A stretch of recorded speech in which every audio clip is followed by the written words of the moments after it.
Esse é o terceiro e último bloco desse nosso especial, homenageando a nossa querida cidade de Santos, né, que completa 469 anos, agora no dia 26 de janeiro. E nós não poderíamos terminar esse programa em outro lugar que não fosse aqui, não é? Nós estamos aqui onde fica a Fundação Arquivo e Memória de Santos. Eu estou ao lado de um dos historiadores, né? O Dionísio de Almeida, que vai falar um pouquinho sobre a história. Aqui nasceu a Vila de Santos, que depois tornaria-se Cidade de Santos. Eu vou conversar um pouquinho com o Dionísio a respeito disso. O roteiro hoje ele é um local muito bonito, aliás, aberto à visitação pública.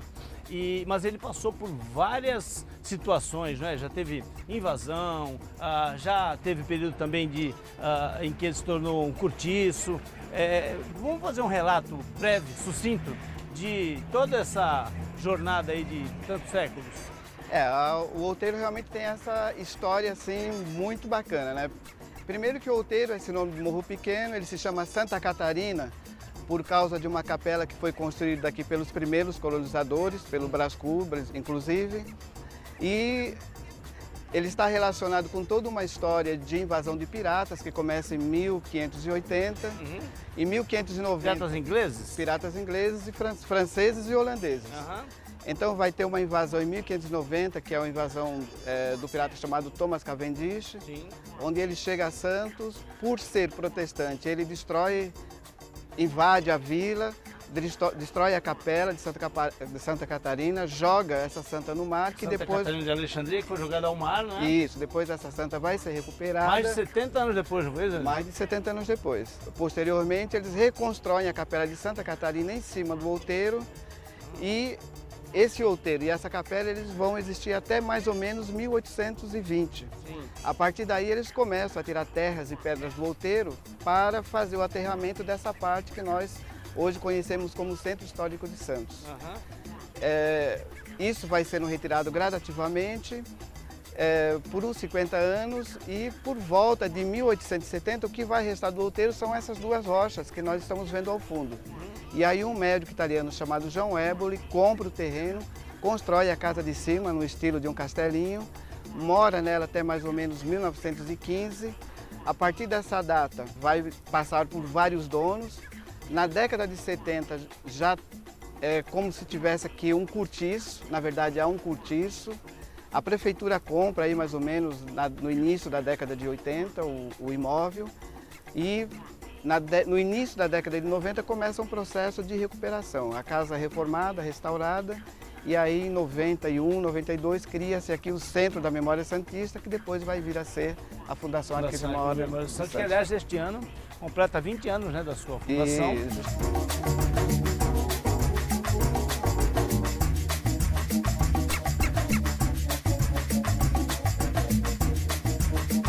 Quem vem fazer visita aqui, o que é que pode se deparar?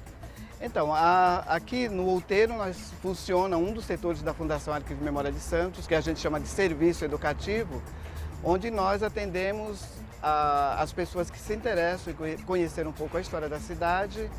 Atendemos as escolas municipais, as universidades, os pesquisadores que, tanto da cidade quanto de fora da cidade, que vêm pesquisar a história de Santos. E também os escritores, jornalistas que fazem algum trabalho sobre a história da cidade. Nós temos uma biblioteca com 3.000 livros, só de história de Santos, São Paulo e Brasil. Uma hemeroteca com 20.000 artigos só sobre Santos.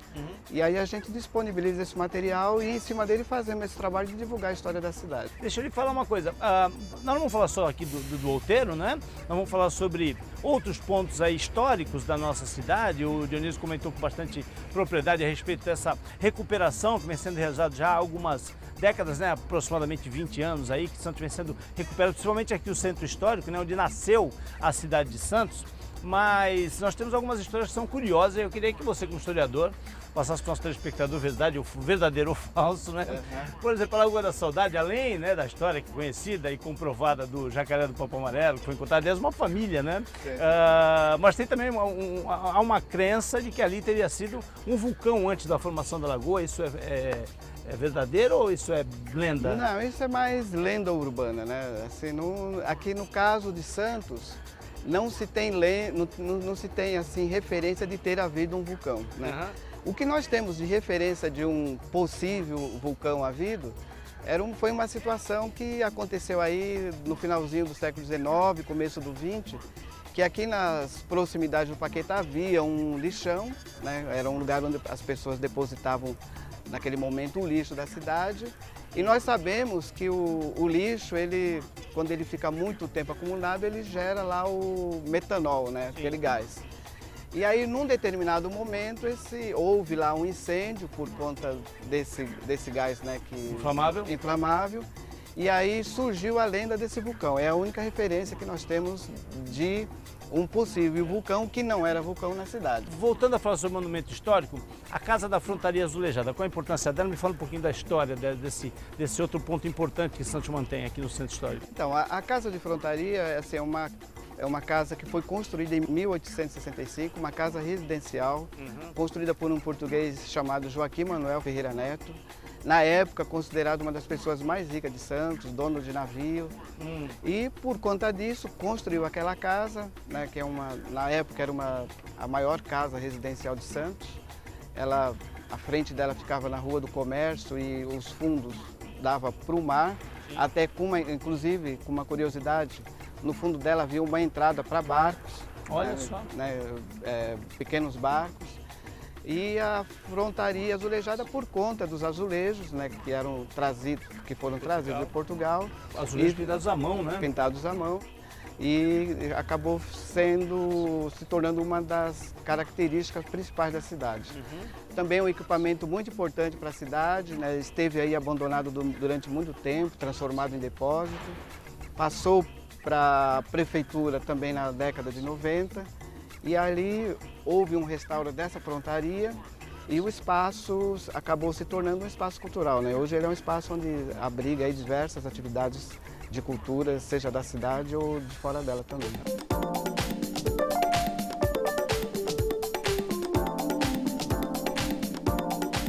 Aqui, nessa região do centro da cidade, onde, né, hoje a gente vê um comércio aí retomando também sua pujança, era o local mais nobre da cidade? Então, aqui tem uma história toda também particular de centro histórico, né? Porque do século XVI até a década de 40, 50 mais ou menos, quando se falava da cidade de Santos, era desse centro histórico que nós estamos aqui. Sim. Do Outeiro de Santa Catarina, a Igreja do Valongo. Que é o cenário vivo da cidade naquela época. Do Cais ao Monte Serrate. Então, esse era o espaço urbano da cidade. Aqui onde nós estamos, no Outeiro, era conhecido como o bairro dos Quarteleiros, que era o bairro das pessoas mais pobres. E lá na região do Valongo, próximo hoje também onde é o Museu Pelé, era considerado o bairro dos Valongueiros, que era o bairro das pessoas mais abastadas, né? E aí esse cenário ele vai começar a mudar a partir do final do século XIX, assim, mas bem devagar. Com a criação do bairro do Paquetá e Vila Nova aqui do lado, para lá em direção ao cemitério do Paquetá. O bairro do Macuco, a partir de 1915. Essa região que fica em direção à praia, Vila Belmiro, Encruzilhada, Marapé, Vila Matias, entre a década de 20 e de 1940. E a orla da praia ela vai começar a ser ocupada a partir mais ou menos de 1950. Principalmente em função da inauguração da Via Anchieta, que acontece em 1947. Sim. Isso facilita a vinda dos turistas com os carros e tal. E aí a aula começa a ser valorizada. Começa a se valorizar, porque até então, até a década de 1940, a orla da praia, é uma curiosidade isso, ela era considerada periferia da cidade. Olha só que curioso, né? Ninguém queria morar lá. Ninguém queria morar de frente para o mar. Por quê? Porque toda a estrutura urbana da cidade estava aqui.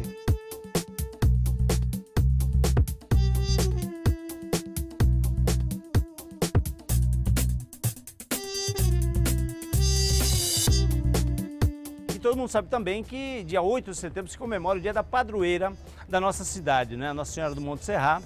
E tem uma história curiosa a respeito disso, né, Dionísio? Por que é que a Nossa Senhora do Monte Serrat foi escolhida padroeira da cidade de Santos? Essa história vem de 1614, né? Com uma invasão de piratas que houve aqui, né? De um pirata chamado Joris Spielberg, um holandês. Pirata holandês. Ele invade Santos. Os moradores, né?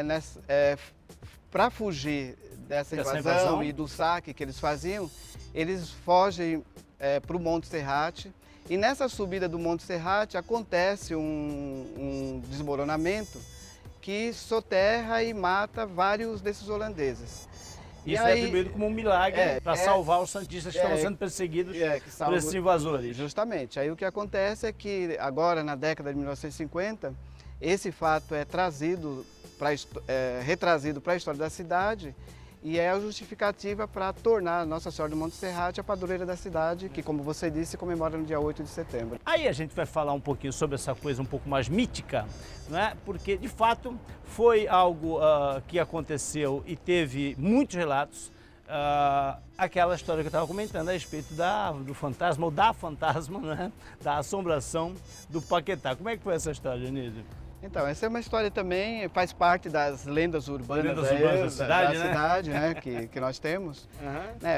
Que é uma figura que nessa época o baile da humanitária era bastante concorrido, né? E aí nós voltando, a gente... Isso nós estamos ali em 1900, mais ou menos? Entre 1900, 1910, esse período, primeiras décadas do século XX. É um período que as formas aí de lazer, as possibilidades de lazer são pequenas, e os bailes nesses clubes, eles são assim uma coqueluche. Então, uma certa figura lá, ele está no baile, um desses galanteadores, né, desse período que havia bastante. E aí ele conhece essa mulher, dança com ela a noite toda e, terminado o baile, ele a leva, né, em direção ao cemitério do Paquetá. E ali eles acabam se despedindo. Posteriormente, ele vai procurar saber a identidade dessa mulher. Reencontrá-la. E aí são várias situações. Descobre um túmulo onde uma parte da vestimenta dela estaria. E aí ele encontra a família e ele vai descobrir a história dela e vai descobrir que ela tinha morrido algum tempo antes, né? São muitos relatos, né? E a gente procura absorver aqui junto com o historiador, com o Dionísio, algumas histórias que são paralelas, né? Não aquelas que são mais conhecidas, aquelas que são já comprovadamente através de documentos, através de fotografias. Falando em fotografia, qual a foto mais antiga ou as fotos mais antigas que são mais valiosas no acervo aqui da Fundação Arquivo e Memória? Então, as fotos mais antigas que nós temos são da década de 1860 e são as fotos do Militão, né? Foi um fotógrafo que na época foi contratado pelo governo provincial de São Paulo para fotografar a construção da estrada de ferro São Paulo Railway Company, que está sendo construída, né, para fazer a ligação de São Paulo com Santos. E nesse fotografar a construção da ferrovia, ele chega a Santos e aproveita e fotografa a cidade. Nessa construção da São Paulo Railway Company, também tem aí um relato que, não sei se folclórico, né? Mas que também dá aí a imagem do Valongo, né? Que quando estavam construindo, ao passar ali, destruir a construção do Valongo, teria sido impedido, eles não conseguiriam destruir a santa que tem por ali, não é? Na igreja do Valongo havia o convento do Valongo, sim, com a imagem do Santo Antônio do Valongo. Né? Para construir a estação, o governo do estado desapropria uma parte do convento, e aí nesse convento eles fazem a demolição do prédio em si, e nele tem uma imagem fixada do Santo Antônio do Valongo, onde quando eles tentam retirar, não conseguem. Então ali também é uma das histórias que ficou no imaginário da cidade, por conta ali deles quererem destruir o convento, retirar a imagem.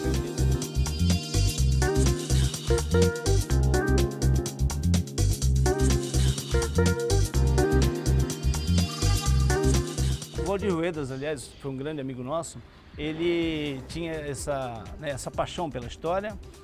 Como historiador, essa coisa de suscitar a possibilidade de realizar escavações para encontrar, não é, ossadas e talvez até documentos históricos, objetos, enfim, mexe com o historiador? Na verdade, nós temos aqui todo um potencial de história e memória visível e invisível, né? Isso quer dizer enterrado, né? Agora, isso evidentemente, né, que na época, no período em que a cidade foi se modernizando, foi se asfaltando, as casas foram sendo construídas, e isso foi numa época onde não se havia uma preocupação com essa questões pesquisa, relacionadas à história, memória, remontagem da história, cultura, né?